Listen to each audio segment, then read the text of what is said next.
I invite you to open up your Bibles to Psalm 63.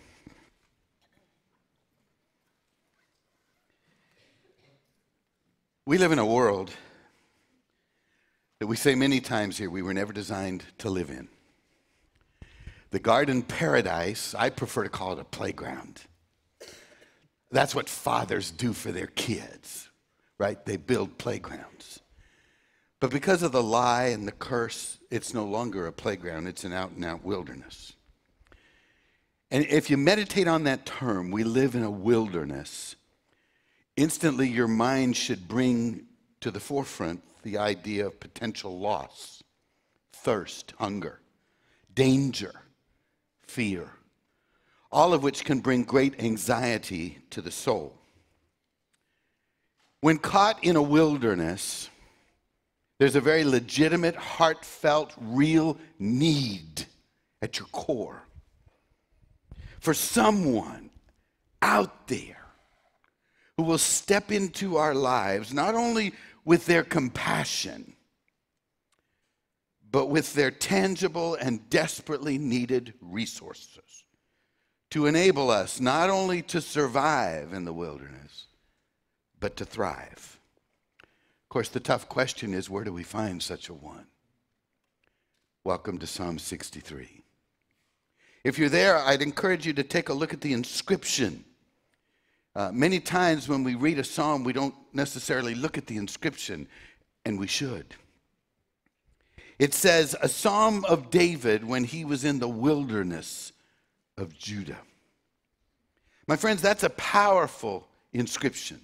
It sets the tone immediately for what we're about to see. It tells us this is not a classroom lecture. We're not talking theory here today. We are talking about the lab. We're talking about proven reality, hammered out on the anvil of real life from someone who lived in one of the most barren and desolate places on earth. The wilderness, let it ruminate in your mind. That's a place where people can die. So when we read this psalm today, let me put it this way, we're on an errand of very real life. I would call to your attention the intensity of the very first two words. Oh God. That's not how you read those words, baby. Right. Out of the mouths of babes, thou hast perfected praise. Did you hear it? This is, oh God. I would suggest that if you've lived on this planet at all and experienced it at all, those two words have been on your lips many, many times. You've gotten the phone call. The policeman has showed up at your door. You've talked to a doctor, and instantly the words have to come out. Oh God. My friends, there are two occasions in the Old Testament where David was found in the wilderness. One was when King Saul was trying to kill him. The other was when his son Absalom was trying to usurp his throne. Since in verse 11, David is referred to as the king, this cannot be the occasion where Saul was trying to kill him because he's not yet king. This has to refer to the time of Absalom, which means we don't read what we're about to read very casually. A son. Did you hear the words? A son. That which will make a father's heart leap for joy. When that doctor says, it's a boy. Because instantly we get all these thoughts and dreams of wrestling with them. You know, being able to take someone finally. And take them down. I loved wrestling with Ben. I don't wrestle with him anymore. To play ball with them, to teach them, to fish with them, to hunt with them. Son. You know, in Genesis, Jacob said Benjamin was the apple of his eye. This apple of his eye wants to take his father's own life. When you read 2 Samuel, we learn that Absalom actually planned for 4 years. Can you imagine the scheming, the deceitfulness? 4 years planning to take away the throne. And I thought the prodigal son was a tough kid. Give me my inheritance before you die. This son says, let me kill you so I can have my inheritance. So when we come to Psalm 63, my friends, we're talking about a very real man in a very real wilderness with very real knots in his gut. Oh, God. This psalm starts out. And then instantly look at the glory. Look at verse 1. No matter how great the onslaught is against him, though he could have remained horizontal and kept his eyes fixed on Absalom, he could have stayed horizontal and looked at the wilderness he's living in instead of the throne room. David says, oh no, I'm going vertical. Look what he says. You are my God.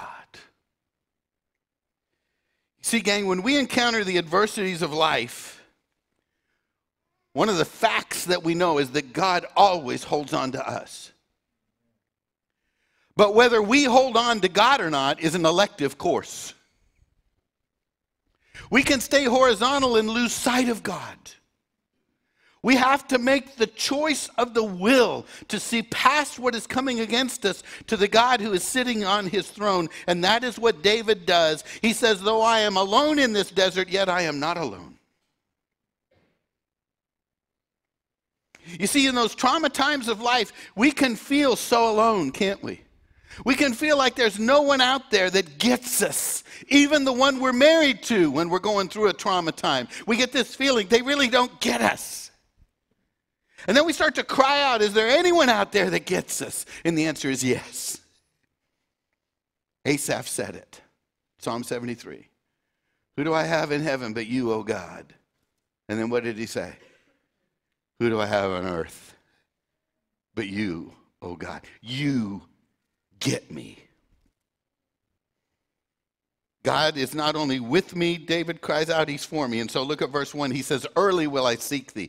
If that's what your translation has, you might want to scratch out the word early. It's grammatically okay. It's grammatically right to do that. But what always trumps grammar? Context. And the context here is on wilderness, adversity. And so there's another equal way to translate it, and it's called earnestly.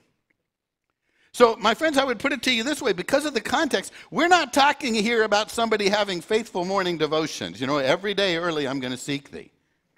This is adversity. This is, baby, I'm seeking you hard, God. Listen, we all know, if there's one thing we know, it's that adversity will make all of us an ardent seeker of God. Because when it comes your way, baby, you got nowhere to turn but God. And so he says, I earnestly seek you. Look at verse 2. This is amazing to me. Look at the language, and I'm going to try to help you out here by highlighting it. My soul thirsts for you, but then look what he adds. My flesh yearns for you. Did you see that? That is unexpected in the realm of humanity. He's in great danger. He's in great need. He needs water. He needs food. He needs shelter. He needs protection. And yet he doesn't cry out for any of those things. That's bizarre. That's supernatural. May I suggest to you that living in an old covenant economy, David sees with new covenant eyes. So what are you talking about, Frank? Well, when we look at the language, my soul thirsts for you, that's understandable. Remember what Augustine said.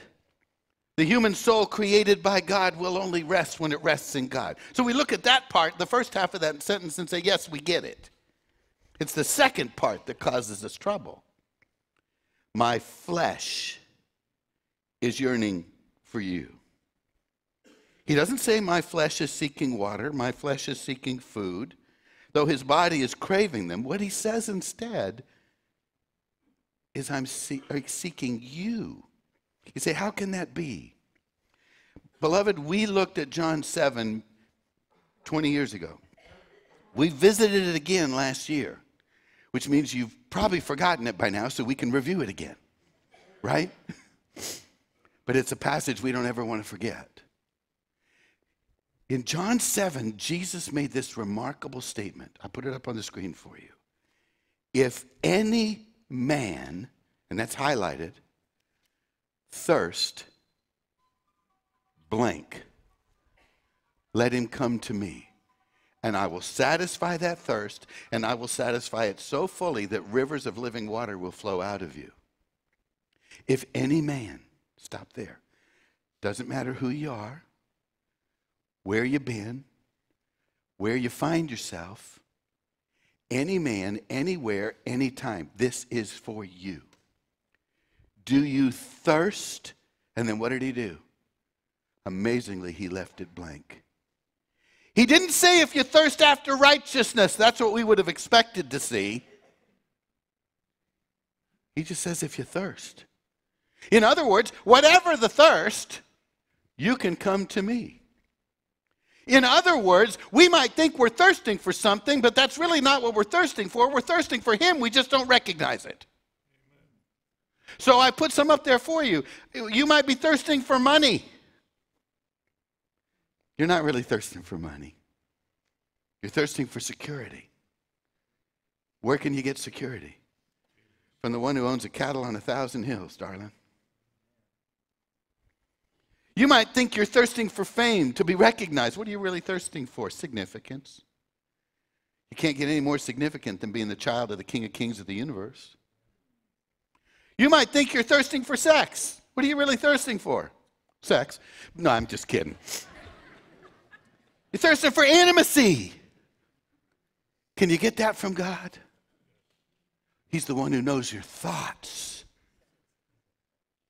My wife doesn't know my thoughts. Praise God sometimes. Yesterday when that handle broke, wouldn't have been good. But he knows your thoughts and says, I love you unconditionally. You're thirsting for deliverance? No, what you're really thirsting for is freedom. Did you know you can be free in the middle of a conflict, free in the middle of a desert, free and even in a prison? You can be free. Let me give you a tangible example of this in John chapter 4. Remember the story with Jesus? The disciples are hungry, so they go to the village of Sychar. Jesus stays behind. They're going to get some food.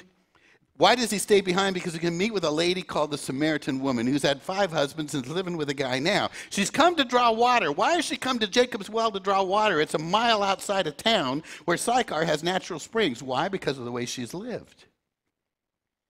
And she knows if she goes to those springs, what are the other women going to be doing? There she is, the adulterer. You know, so she goes a mile each way twice a day to get with heavy water pots because she wants to avoid people. Jesus says, give me a little water to drink. What are you doing being a Jew talking to a Samaritan woman? Oh, baby, if you only knew who was talking to you, you'd be asking me for water because I'll give you water that'll satisfy your thirst forever. And they have a little conversation about who he is and about who she is. And about who he can be to her. And what does she do? She leaves her water pot and runs to the village. Stop! Put the car in park. What did she just do? She left the water pot. What had she gone there for? To get water. Why had she gone there? To avoid people. What's she doing? Going back to the very people she's avoiding. Why? To tell them about the Messiah she's just found. What happened? Getting water didn't matter anymore. Her soul was so satisfied, she didn't even recognize her thirst. Oh, we're not done yet. The disciples show back up with the food. Master, we're here with the food. He says, oh, I have food that you don't even know about. And they go, who fed the master? And what did Jesus have to tell them? No, you don't understand. My food is to do the will of him who sent me. And I've just done it. I've led a woman into life, and now you know what? I'm just not hungry anymore. Isn't that amazing? You've experienced it, haven't you? When you're in a deep turmoil, perhaps, and you do have the physical need, but the Holy Spirit of God so provides the presence of God to you that you lose sight of the need around you. It's exactly what is happening to David. Father is so infusing his soul with his presence that it satisfies not only his soul, but his fleshly need as well. Look at verse 2. He says his hope is to see the glory and power of God in the wilderness, just as sure as he sees it in the temple in Jerusalem. Do you know what he's saying? He's saying, I don't need a building to find God. I don't need priests to find God. I don't need sacrifices to find God. Here it comes. I don't need a pastor to find God. That was a low amen. I was expecting that one to be a little louder. Okay, there you go. God wants to have a relationship with you with no mediator other than God himself named Jesus. Hallelujah. Isn't that cool? Look what David says, verse 4. Your loving kindness is better than life. Now, you might want to circle that word loving kindness. It's the Hebrew word hesed. Hesed is the word for unconditional love in the Old Covenant. It is the Old Covenant word for agape. And David, look, we need to stop and think here. Let me give you a word from the Psalms, Selah. It says stop and think. Your loving kindness is better than life. Let's think about that for a minute. Talk to me about life. Talk to me about your own life. Isn't it the most choice possession you have is your life? I mean, we hang on to life at all costs, don't we? If a robber comes up and sticks a gun, what are you going to do? You're going to give him your wallet. Why? Because your life's more important than your money. If you get the dreaded words, cancer, what are you going to do? You're going to go through drastic surgery. You're going to take hideous chemicals into your body. Why? To save your life. We fight for life with all we have. By the way, did you know in the Old Testament in Job it says exactly that in chapter 2, verse 4? All that a man has, he will give for his life. It's true. Yet David says something radical. Your love is even better than the choicest thing in my life, called life itself. How can he say that? Well, let's think about it. What good is life without the love of God? One of the things that brought me to Christ almost 40 years ago now was there was a little gospel tract that a church I visited gave out. It was called, Is This All There Is to Life? And I opened it up after I'd visited, and I wasn't a Christian yet, but this is what it said on the first page. It said, a man is born, goes to school, gets married, gets a job, has kids, retires, and then dies. And then it said, is that all there is to life? Well, that got me thinking. What is man? Really, what is he? Is he really just a bunch of protoplasm waiting to become manure? Or is there more to this thing? And that sent me on my search to find God. And that's what David has found. His son Solomon is going to write these words. All of life is a vanity unless God is a part of your life. And so David, who knows the love of God, says what? My lips are going to praise you. And by the way, don't forget where he is. He's in the wilderness still. His circumstances have not changed. All that has changed is his mindset. He's gone vertical. So he says, my lips will praise you. I will bless you as long as I live. By the way, which might not be very long. I will lift my hands to you. I don't need a temple. I don't need a priest. I don't even need a worship choir. This desert, think about this. This desert will be my altar. Look, I don't know what y'all are going through. Some of you might have gotten those words cancer right now. I know some of you have. Let that be your altar. Some of you might have gotten those dreaded words of a neuromuscular disease. Let that neuromuscular disease be your altar. Some of you have just had little kids diagnosed with a disease. Been there. Let that diagnosis be your altar, where you will find God in a way you've never known him before. Because he promises to be in that wilderness with you. What did David say? He wrote, "Yea, though I walk through the valley of the shadow of death, I will fear no evil." Why? Because you're with me. And that's all I have.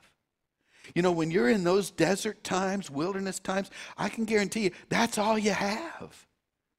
Your friends don't get it. They try. When we went through it so desperately, we had friends that tried, but the hugs were empty. The faces, though they were familiar and filled with compassion, didn't meet the desperate need of the soul. The money you have isn't going to matter. But the one thing you can have that will not only meet the desires of your soul, but the desires of your body itself as you're wasting away in the wilderness is God himself.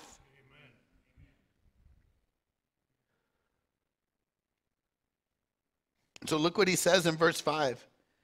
My soul is satisfied with marrow and fatness. That's a reference to the sacrificial system. Well, that's over in Jerusalem, baby. He can't sacrifice in the desert, but that doesn't mean he can't meet God. And so he says, my mouth will offer praise. Look at the language of verse 6. This is very important for humanity. Look what he says. When I remember you on my bed. What's that tell us? He's not sleeping.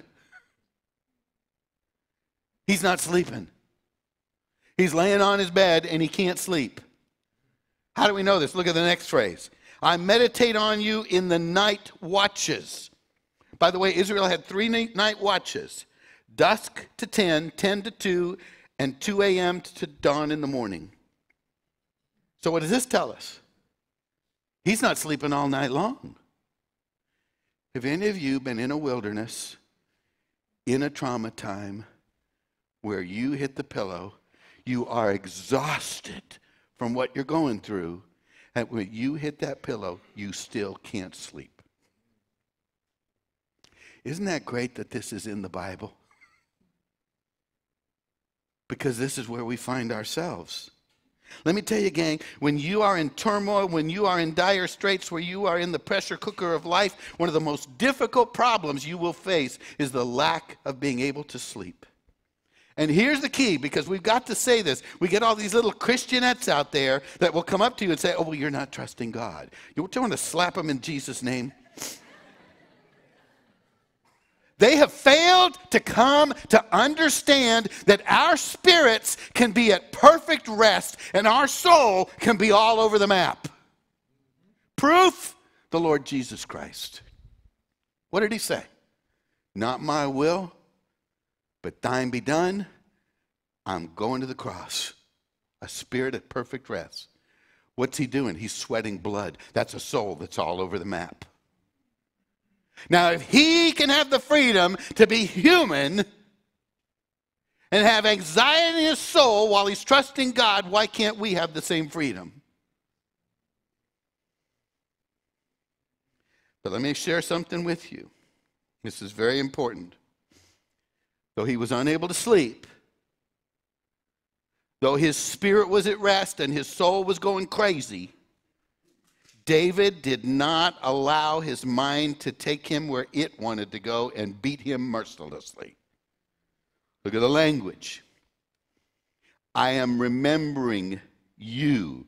I am meditating on you. I'm not letting my mind fixate on the horizontal, which is beating the daylights out of me. I'm taking my mind where I want it to go, which is vertical. And what did he set his mind specifically on? Look at verse 7. You have been my help. What tense is that? Past tense. Have been. What does David do? he sets his mind on how God has delivered him in times previous.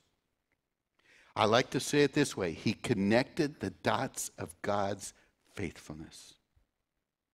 Now, I did this for you many years ago. We need to do it again today. I want to take you to Lamentations 3. Lamentations 3. Lamentations is probably the toughest book in the Bible. Go to Isaiah, Jeremiah, go to the right, go to Ezekiel, go left, and you'll find tucked away 5 little chapters called Lamentations. Not exactly joyful reading. To lament, Michael. That's your first clue. To have woe, to have sorrow. Why?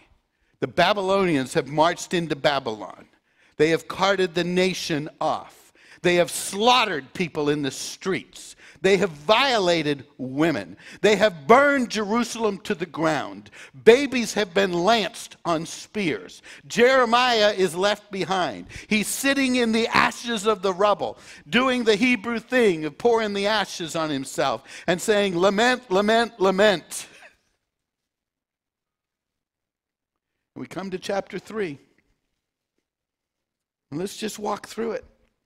I'm the man who has seen affliction. I've seen the rod of his wrath. He's led me into darkness and not into light. His hand is against me all day. He has builded walls around me. You ever felt like you got walls around you like you can't escape and it's closing in? He's caused my flesh to rot. He's broken my bones. He's besieged me with bitterness. I dwell in dark places. You ever been in the darkness so bad that you can't see the light? He's made my chains heavy. You ever been in that situation where all you have is this, like a load, and you can't get it off your shoulders? He shuts out my prayer. He doesn't listen. He's not hearing me. I feel like he's a bear lying in wait, like he's a lion waiting to ambush me. He's drawn the arrow of his quiver, and I'm the bullseye. He's made me a laughing stock. He's broken my teeth. Oh, I've been there, haven't you? Where the horizontal, the wilderness is so big and so strong, and it looks like you're never going to make it through, that you're grinding your teeth, and you're not even aware of it, and you can't seem to stop it. And then you got to go get one of those things from a dentist, because you're not going to stop the grinding. There are some things you've got to understand. We don't judge that as Christians. That person who's experienced that is living in a world they weren't designed to live in. Stop the judging. Let them be human. They weren't designed to live here. Look at the last 4. I'm cowering in the darkness. I have no peace. I've forgotten happiness. My strength is gone. I've got fear. I've got no peace. I've got no joy. And I've got no strength. Now, are you there? The key is verse 20 and 21. 19 and 20, excuse me. Look what he says. Remembering my affliction. And just to make sure we get it, he says it twice. Surely my soul remembers. Where are his eyes? His eyes are on the rubble of Jerusalem. His eyes are on those murdered little babies. His eyes are on those weeping, violated women. His eyes are on the ashes of what was once the glory of Israel. Now, we don't blame him, do we? But we wouldn't want to be him either. And we do want to help him. Fortunately, the Spirit of God helps him. Look what he says. This I recall to my mind, verse 21. The Lord's loving kindness never ceases. His compassions never fail. They're new every morning. Great is thy faithfulness. This is where the hymn writer took his words. Remember, great is thy faithfulness? Morning by morning, new mercies I see. He goes vertical. And look what he says next. For this reason I have hope. Hope when all around you is death. Yes, because that's not the end of the story. If there is a God, and there is, that is never the end of the story. And so he begins to recall to his mind all that God is and all that God has done. And he ends up with hope, that which a man cannot live without, the belief that things are going to change. Of course, this is just like Habakkuk, which I've shared with you so many times. My favorite book. I'm going to stop having it my favorite book because sometimes I feel like he puts me through it. When he looks out on Israel and he says, look at them, God, they're wicked. Do something. And God answers his prayer. Don't you love it when God answers your prayer? I've heard your prayer. I'm going to wipe them out. No, Lord. Not what I meant. Rewind. Revival. No revival. Wipe them out. See the Chaldeans over there, those wicked people? I'm going to use them to do. Wait, Lord, they're worse than we are. This makes no sense. Have you ever been there with God? Where you cry out, this makes no sense? But he's God, and his mind is bigger than ours. And he knows what he's doing. But Habakkuk can't come to grips with that. You been there? Where you can't come to grips with what God is allowing? So he gets tenacious. And he goes up in his prayer tower and he tells God, I'm not coming down till you answer me. 2 weeks go by. And God answers. Hallelujah, God answers. Let's say hallelujah even before. Hallelujah. You ready for the answer? Trust me. That's it. That's it. Now Habakkuk's got a whole new problem. He's cried out to God and God has said no. I don't like it when God says no. Do you? So what does he do? He starts recalling to his mind all that God is and all that God has done.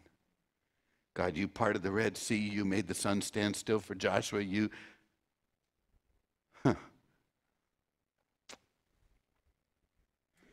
Bring on the Chaldeans. Bring on the Chaldeans. He makes the choice to rejoice. You know, that's a choice.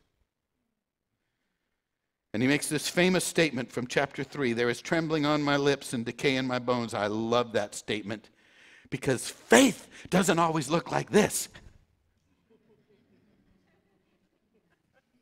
Faith is trembling. Faith is decay. Faith is, I'm dying and I don't understand. But I believe you.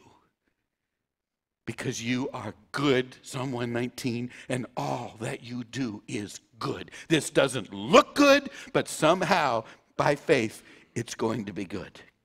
And I will rejoice in the God of my salvation, though the fig tree does not blossom and there be no fruit on the vine. Verse 8, my soul is going to cling to you. What tense?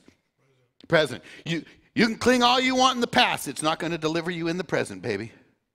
You can say, I'll cling in the future. It's not going to deliver you in the present. His name is I am, and your faith must be present tense to connect to that I am. And look what he adds. Your right hand is going to uphold me. That's what God does. Our part is to believe and trust. God's part is to deliver or sustain. David ends up saying, because you are for me, look what he says.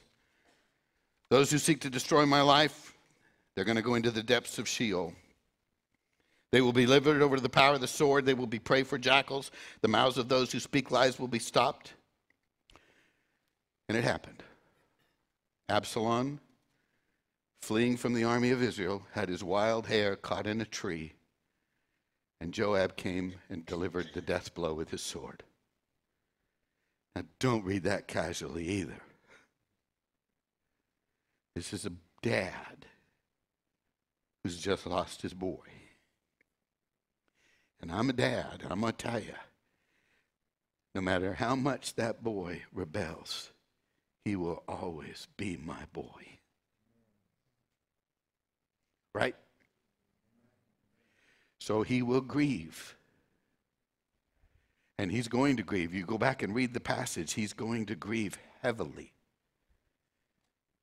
But he also rejoices over the will of God, and that the will of God has ended the rebellion and restored the nation of Israel. I've said this many times, it's worth saying again. Believers are the only ones that can have tears of sorrow and joyful hearts at the same time. And when the world looks at that, they don't know what to do with us. And that's one of the greatest times we have to testify for the faithfulness and truthfulness of who God is. The world can't relate to this stupid plastic facade of the prosperity gospel. You know, they don't relate to that.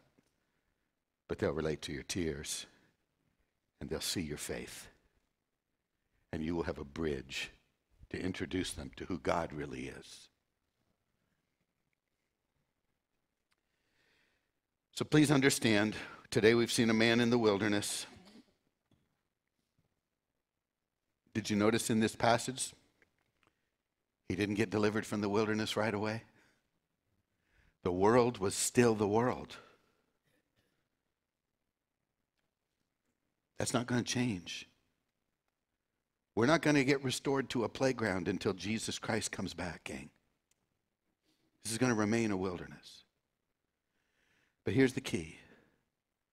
Not only the wilderness never changes, but God never changes either. Amen. And he will be all that he is to all that we need at the moment of faith. And that will allow one thing to change, and that's us. We will be the ones who change. Back 5 minutes ago, where was Jeremiah? Sitting in the ashes with murdered babies and slaughtered people. Miserable, hopeless, dying. But wait, this I recall to my mind. I have hope. Greater the mercies of God. It's only by his mercy that we weren't destroyed. This is not the end of the story. What changed? The ashes and the slaughtered babies didn't change. Jerusalem didn't change. The wilderness didn't change. What changed? Jeremiah. Jeremiah. You might be tempted to say that is what faith will do. That would be a lie. Faith doesn't change anything. All faith does is connect you to the one who brings the change. That's the key. And when you have faith in him, he will be, let me say it again, all that he is to all that we need at the moment of faith. Father, we live in a wilderness. There are people in this assembly right now going through that wilderness, and it hurts, and they feel very alone. They question even how they're going to make it through today, let alone tomorrow. Thank you so much for this real life laboratory experiment from the life of David, who in the moment, while in the wilderness, went vertical and found you. And in finding you, he found life. And he found love. And he found joy. And he found peace. And just to make sure we got it, we saw it as well in the life of Habakkuk. And we saw it in the life of Jeremiah. It's so important because the enemy is going to say that was true for them, but not for you.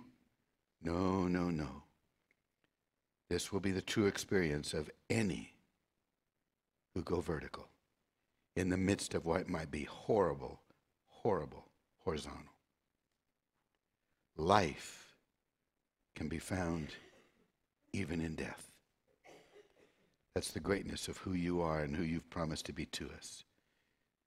And for that we rejoice and praise your name through our mediator Jesus. And every man and woman said it. Amen.